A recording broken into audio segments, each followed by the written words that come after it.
नमस्कार साथियों।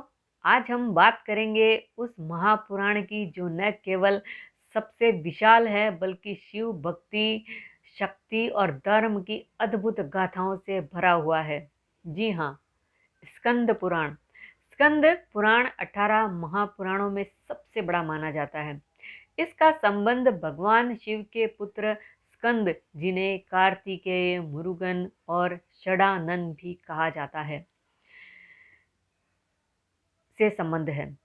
यह पुराण हमें केवल कथाएं ही नहीं बल्कि जीवन जीने की सही दिशा भी देता है।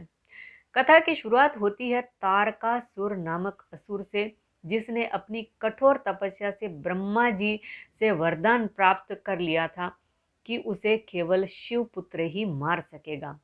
लेकिन समस्या यह थी कि उस समय भगवान शिव ध्यानस्थ थे और विवाह नहीं करना चाहते थे। देवताओं ने माता पार्वती की तपस्या के माध्यम से शिव पार्वती का विवाह करवाया। शिव और पार्वती के तेज से उत्पन्न दिव्य ऊर्जा को संभालना किसी के लिए संभव नहीं था। तब यह तेज 6 अग्नियों में विभाजित हुआ और कृतिकाओं ने उसका पालन पोषण किया। इसी कारण भगवान स्कंद को षडानन कहा गया, 6 मुखों वाले देव। जब स्कंद युवा अवस्था में पहुंचे तब उन्हें देवताओं की सेना का सेनापति बनाया गया। उन्होंने तारकासुर का वध कर देवताओं को भयमुक्त किया, इसलिए उन्हें देव सेनापति कहा जाता है।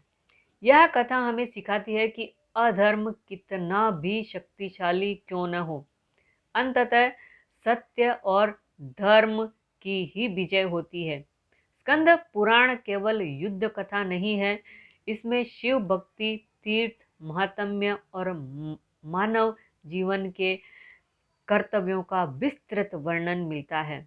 इसमें काशी, उज्जैन, केदारनाथ, बद्रीनाथ, सोमनाथ जैसे पवित्र तीर्थों का महत्व बताया गया है।